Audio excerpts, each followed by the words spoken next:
Hello everyone, আমাদের সিকিম যাত্রা শুরু হয় ঢাকা ক্যান্টনমেন্ট রেলওয়ে স্টেশন থেকে। সেখানেই আমাদের ইমিগ্রেশনের সকল কার্যক্রম শেষ করে ট্রেনে উঠে পড়ি।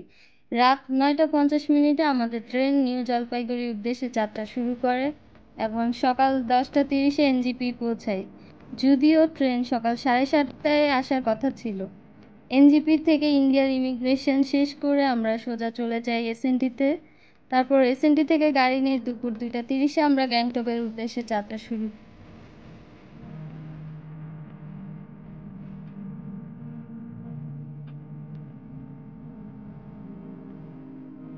রাস্তার দুপাশে মনোরম সুন্দর দৃশ্য দেখতে দেখতে আমরা সন্ধ্যা 6:30টায় র্যাংপুর চেকপোস্টে পৌঁছে যাই। সেখান থেকে সিকিম পারমিট সিল নিয়ে আমরা আবার গ্যাংটকের উদ্দেশ্যে যাত্রা শুরু করি। শিলিগুড়ি থেকে গ্যাংটক পৌঁছাতে রাত 8:30 বেজে গিয়েছিল। তারপর একটু রেস্ট করে আমরা রাত 11টায় গ্যাংটকের জমজমাট জায়গা এমজি মার্গে একটু হাঁটতে এলাম। গ্যাংটক সিকিমের রাজধানী বেসিক্যালি। এখন যেহেতু অনেক রাত হয়ে গেছে, এখানে সব দোকানপাট বন্ধ হয়ে গিয়েছে, মানুষজন কমে গিয়েছে।